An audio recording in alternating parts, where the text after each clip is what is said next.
Ikinababahala ng ilang mambabatas ang mababang resulta ng Program for International Student Assessment sa mga estudyanteng mababa ang creative thinking skills.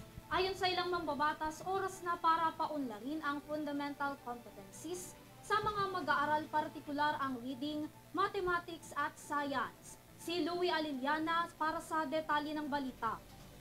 Ikinabahala ng Makabayan Block ang naging evaluation ng Program for International Student Assessment o PISA na nagpakita ng mababang creative thinking skills ng mga estudyanteng Pilipino.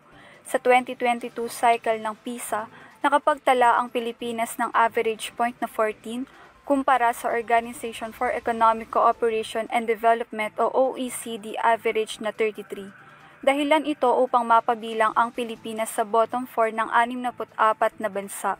Ayon kay House Committee on Basic Education Representative Roman Romulo, patunay ang resultang ito na kailangang paunlarin ang fundamental competencies ng mga mag-aaral, partikular ang reading, mathematics at science.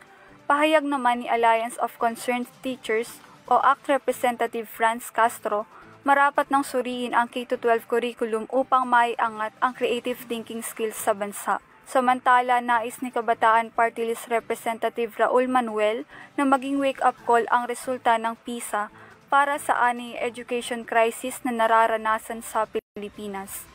Lumabas din sa assessment na 3.4% lamang ng mga estudyanteng Pilipino ang nakaabot sa level 5 proficiency sa score na 41 hanggang 48.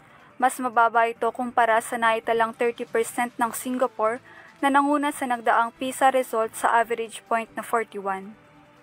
Liban sa Singapore, ang mga bansang Indonesia, Thailand at Malaysia ay nakapagtala rin ng mas mababang average sa OECD, ngunit pinakamababa sa Southeast Asia ang iminarka ng Pilipinas.